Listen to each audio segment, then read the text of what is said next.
Na indaba endala imphica abadala ngiyaphica futhi.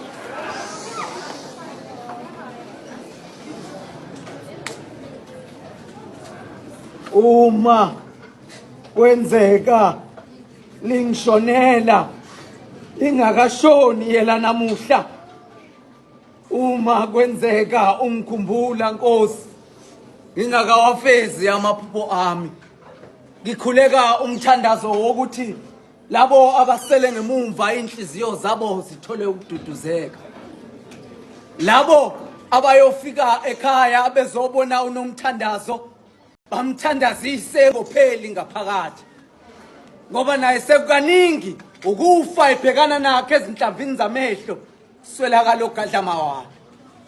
Phela lapha ekhaya ukufa kade nje kuzenzela kusikela kwelinonile sekuze kwadela ukumgibe wamacansi kafalazi, nomakhelwane ke bengafakaza kade la ekhaya kuvika idlozi ngokubuka ukuthi inqe isize yahlithuka intamo pho kusiza ngani ukubayeka behleke, ngoba akolimalano bengahlekanga.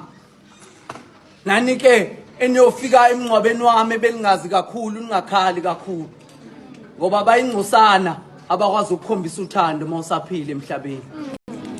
Ngoba ngiyanazi nina ngizofakaza kabanzi phezu kwekhanda lami ngezinto ezinhle ngizenzile phambi kwenu, kazi zingaki enizenzile phambi kwami ukukhombisa uthando. Uyedwa omunye ozobheka ukuthi ngampela ngilikhahlele ngampela yini ibhakede lo. Awu, namandla nale. Omunye ngokubuka isimo sasekhaya uzobuza ukuthi hawu kanti ishawa kanjani kanti idonsa iyodwa. Ukusobala ukuthi kona kade ibophele kade enethemba lokuthi izowaphendula amatafula noma iyodwa inkaba.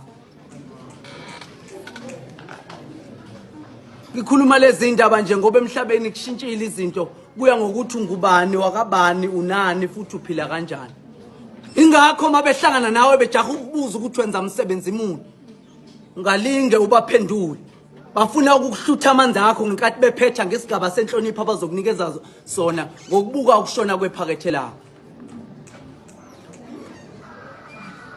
Bakushiye uzibuza ukuthi hawu kanti abantu basemhlabeni banjani.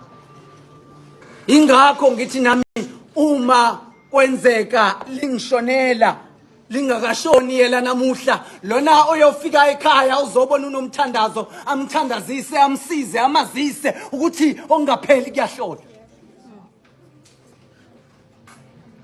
Ngoba nami ke sengifundile ngimdala, ngifunde kabuhlungu ke mina ukuthi kuyenzeka kuphele ngohambo lakho ungakafiki la uthunyelwe khona. Bobuza uthube lihle emathuneni uzigcine khona umntakama.